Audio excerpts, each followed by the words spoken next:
उनसे आकर मिले, देश की महिलाएं आकर उनसे मिली, देश के मजदूर आकर के उनसे मिले, नौकरी करने वाले वो लोग। सिपाही जी इधर खड़ा हैं, सिपाही जी इधर खड़े हैं। सिपाही जी, पेंशन मिलता है? नहीं मिलता है ना? 2004 के बाद से पेंशन नहीं मिलता है। कांग्रेस पार्टी की सरकार बनने दीजिए, अगर एमपी को पेंशन मिलेगा, प्रधानमंत्री को पेंशन मिलेगा, तो सिपाही को भी पेंशन देना पड़ेगा। इसीलिए कांग्रेस पार्टी 5 न्याय लेकर के आई है। युवाओं का न्याय, महिलाओं का न्याय, किसानों का न्याय, श्रमिकों का न्याय और भागीदारी का न्याय। इस देश में रहने वाले जो 140 करोड़ लोग हैं, यह देश उनका है और उनके हक और अधिकार के लिए लड़ना, यही कांग्रेस पार्टी की पहचान है, यही कांग्रेस पार्टी की विचारधारा है। आजकल नया निजाम आया है और नया निजाम कहते हैं कि इस देश का इतिहास 2014 से शुरू होता है। मैं कहता हूं, जनाब, आपका इतिहास कमजोर है। श्रीमान, थोड़ा ठीक से इतिहास पढ़िए। देश का इतिहास 2014 से नहीं शुरू होता है। देश का इतिहास 5000 साल का इतिहास है। देश का इतिहास सिंधु घाटी सभ्यता से शुरू होता है। और भारतीय होने का मतलब क्या होता है? भारतीय होने का मतलब होता है लोगों के बीच में भाईचारा होना, प्राणियों के बीच में सद्भावना होना। और धर्म का क्या अर्थ होता है? धर्म का अर्थ होता है निर्बल को शक्ति देना। धर्म का अर्थ ये होता है कि लोगों के बीच में मोहब्बत फैलाना। धर्म का अर्थ होता है असमानता को समाप्त करके समानता को स्थापित करना। धर्म का मतलब होता है अन्याय को समाप्त करके न्याय को स्थापित करना। इसीलिए मैं आप सबसे कहने आया हूं, आज देश एक गंभीर परिस्थिति से गुजर रहा है। इस देश का सच्चा कांग्रेसी कार्यकर्ता होने के नाते, वो पार्टी जो इस देश को आजादी दिलाई है, उस आजादी को बचाने के लिए जैसे हमारे पुरखों ने स्वतंत्रता सेनानी बनकर के इस देश को आजादी दिलाई है, उसी तरह से हम संविधान सेनानी बनकर के इस देश के संविधान की रक्षा करेंगे। बोलिए, आप संविधान सेनानी बनेंगे? दोनों हाथ उठा करके बोलिए, कोई हाथ नीचे नहीं रहना चाहिए। आप संविधान की रक्षा करेंगे?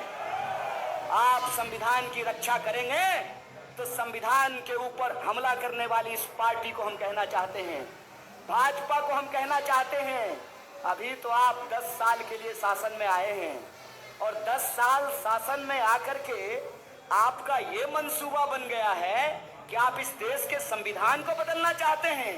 तो हम आपको कह देना चाहते हैं, हमारी विरासत इस देश की आजादी को लेकर लड़ने वाली विरासत है। हमारी विरासत राष्ट्रपिता महात्मा गांधी की विरासत है। हमारी विरासत डॉक्टर बाबा साहब भीमराव अंबेडकर की विरासत है।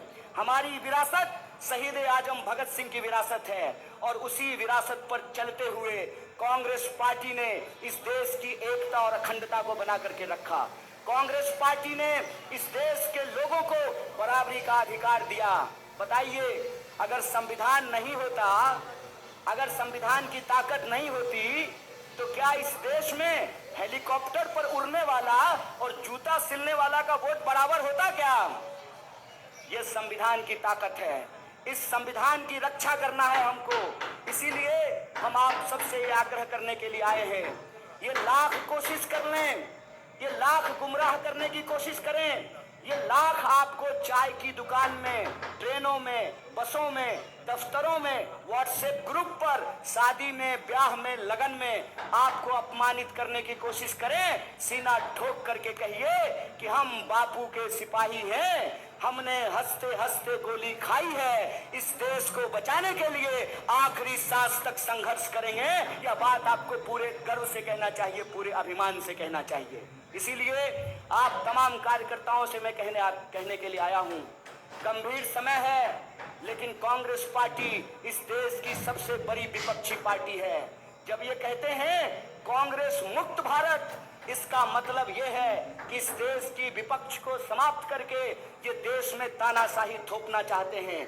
इस तानाशाही के खिलाफ इस मुश्किल वक्त में हम तमाम लोगों को, तमाम कांग्रेस के परिवार को एकजुट होकर के रहना है और इनको कहना है पथ क्या पथिक कुशलता क्या, जिस पथ में बिखरे सूल न हो, नाविक की धैर्य परीक्षा क्या जब धाराएं प्रतिकूल न हो। इस प्रतिकूल समय में हम तमाम लोगों को एकजुट होकर के रहना है और हमारी एकजुटता का नतीजा ये है कि पूरी दिल्ली में इंडिया अलायंस को लेकर के एक जबरदस्त माहौल बन रहा है। जो भाजपा सोचती थी कि हम 7 का 7 सीट दिल्ली में जीतेंगे, दिल्ली वासियों ने बता दिया है कि ये दिल्ली है मेरे यार, ये दिल्ली है मेरे यार।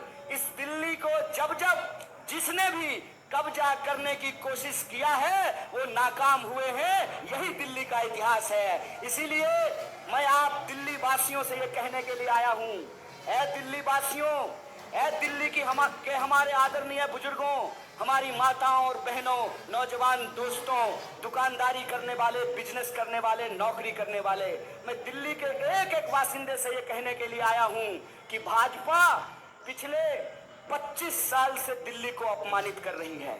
भाजपा पिछले 25 साल से दिल्ली को इसलिए अपमानित कर रही है कि इनकी लाख कोशिशों के बावजूद ये दिल्ली की गद्दी पे काबिज नहीं हो पाए हैं।